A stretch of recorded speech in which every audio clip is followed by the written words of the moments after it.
Right, hey, here we go.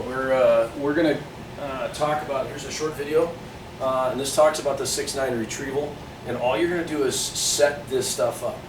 All right, so if you hit the pause button real quick and go ahead and read through this, some things to highlight here.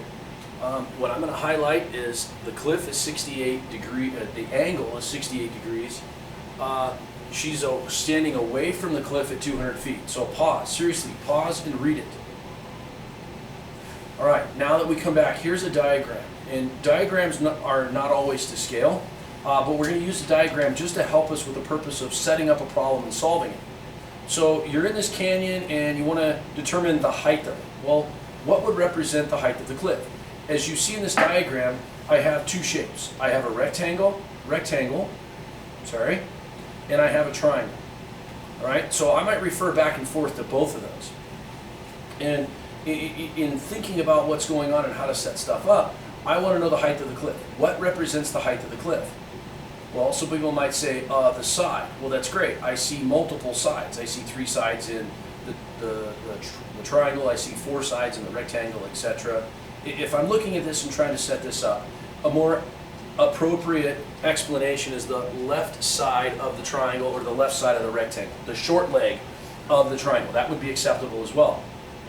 That's my unknown. That's going to be the height of the cliff. All right? All right, so she stands from the base of the cliff and walks away 200 feet. Think about that. She walks away 200 feet. So there's your 200. All right? And we should label this feet as well.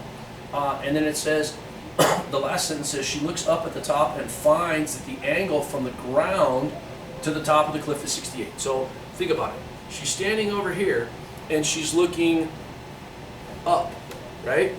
What angle is 68 degrees? And some people are going to say, well, the lower right angle. Lower right angle of what?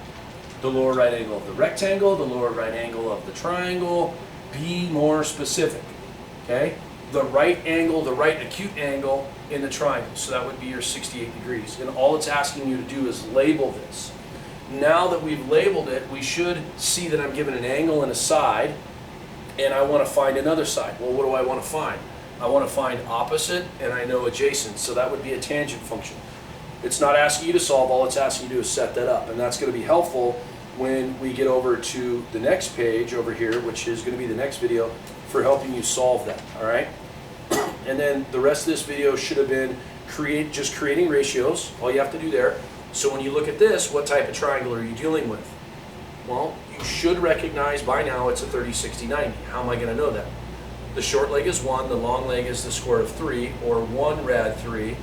That means that what's the hypotenuse? Well, gee, if the short leg is 1, and we label x and x rad 3 and 2x, that means the hypotenuse, its value is 2, because you take the value of the short leg, 1, multiply it by 2. And now you can create your ratios, all right? And it depends on where you're starting from. Cosine of A, some of you are still getting this confused. So A, so 1 is opposite, okay? Rad 3 is adjacent. So what is my cosine ratio? Cosine is adjacent, which is the square root of 3 over hypotenuse, so rad 3 over 2. So you can fill the rest of those in. And then number 3 was just asking for the side length, and we did this in class. Again, look at the triangle and determine what is it? It's a 45-90. How do you know? Because they give me an angle. So if they give me an angle, I know the legs are the same. I can label it algebraically, x and x rad 2. And again, some of you, we're getting better at this, okay? But some of you should recognize that 4 is the same as x rad 2. So 4 is the same as x rad 2. 4 is equal to x rad 2.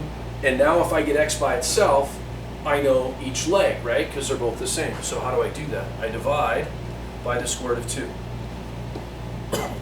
So x is equal to 4 divided by the square root of 2. And you know you have to simplify that. There were 3 questions straight out of your quiz with that, and most of you understand, hey, I got to multiply rad 2 by rad 2, and you continue. If you struggle with that, ask questions, all right? So that's just a short video on that. Ask questions.